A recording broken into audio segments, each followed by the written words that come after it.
Well, welcome to the Small Scape. Today I'm talking about 5 things that professional aquascapers do that you may not know they're doing, and you may not even know that you can do these things. So let me know, do you know about these little tricks, or have you ever used them yourself, or would you give them a try? All right, let's start out with number 1. This is one of the most helpful things I think that I ever learned, is they glue hardscaping together, and I'm sure maybe you do that as well. Maybe you even use glue to attach a lot of the aquatic plants with rhizomes, like your Anubias or your Buse, and you're like, well, that's no big deal. I know you can do that. In especially competition tanks, I've heard that they also glue the hardscaping to the aquarium.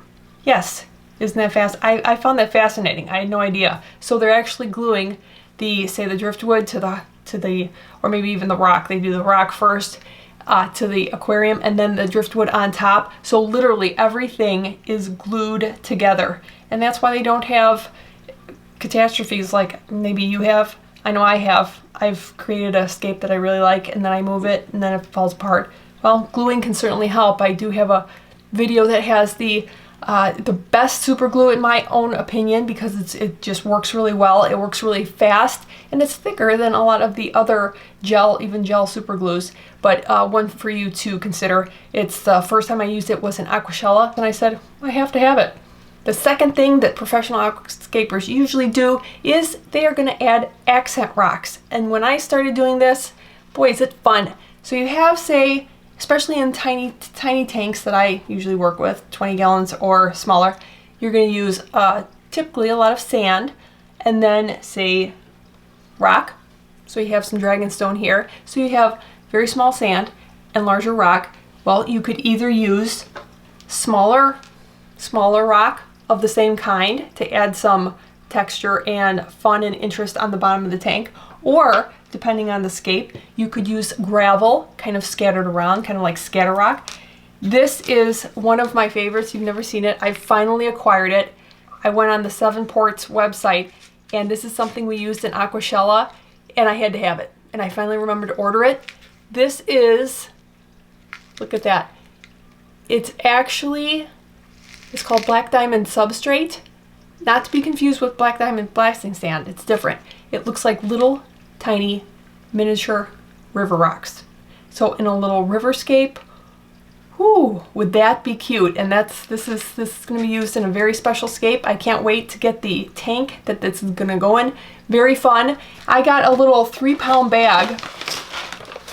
Really cute. However, it's not badly priced, like $6, but shipping, whoo. Just remember, you can use gravel, you can use smaller parts of the rock that you're using, especially if you're using dragonstone. You can use maybe smaller pieces of cerulean stone. That would be fun too. Or just gravel. Maybe you have some gravel from other tanks that you could just kind of scatter around, and it adds a lot of interest. Number 3 is related to number 2, and that is, say you have rocks, and you're probably going to have larger rocks. Say this is a larger piece of dragonstone, like this guy, but larger, and you don't like it. Well, you'll usually look for a different piece. Well, you can break it.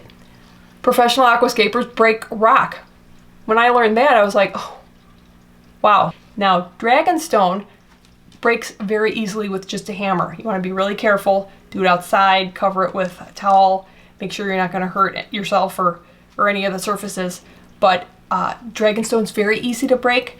Cerulean stone is a little bit more difficult. You're probably going to want to use a chisel and a hammer. Again, be careful. And, I would definitely Google any kind of rock that you want to break, because some of them, good luck. I don't think you're going to be able to break them. But yeah, they break their own rocks.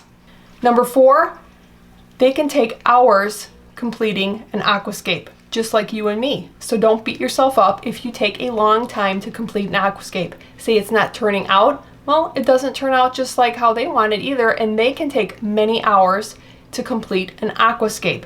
For competition scapes, those will take even longer. Those will take place over many days, maybe weeks, to complete even just the hardscaping, I've heard. So they allow themselves a lot of time to play with and just kind of create different aquascapes that they really, really like. So don't beat yourself up. If it takes you a long time and it's just not coming together, just allow more time. And that's why they will almost always have misting bottles too. That was the latest thing that I picked up. If you know it's going to take a while, or you're working with plants that have to stay submerged, they have to stay moist, which most plants will definitely appreciate that. Have a misting bottle with you. It will help out immensely. Number 5, and then I'm probably going to throw in a bonus just because.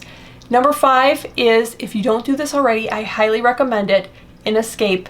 If you haven't tried sloping the back, or even up towards one of the sides towards the back, it's a real game changer for any kind of an aquascape, because it will add a lot of depth and interest. You wouldn't believe it. And it'll help kind of build up the back with any kind of hardscaping you're going to be using. And it adds a whole lot to an aquascape. So they will almost always build up some sort of backdrop with sand, and then you can kind of hold that in place with rock or driftwood or anything of your choice. And I think it just lends a lot. And now for my bonus, it's just kind of some encouragement. What I've noticed from professional aquascapers, and that's when we go to Aquashella and they're all doing their competition tanks and really high-end scapes, spending a lot of time, they don't quit. They don't quit. Even if something doesn't turn out right, they just redo it. They try it again. Even in their home tanks, I've noticed them, when you watch them on social media, they don't like something, maybe they have an algae bloom, just like we would. They clean it up, they do the best they can. If it doesn't work, they start from scratch. They redo their scapes, just like you and me, and frequently they don't like their own scapes, just like you and me. But what do? They do another one, or they try again. So that's just some encouragement for you, that even the professionals don't always like their aquascapes. So I hope you found this video helpful. And let me know, what are your things? Have you ever noticed from professional aquascapers, either in person at an event or on social media, have you noticed something that they do that you never thought to do? Let me know. Thanks so much for watching, and I'll see you next time.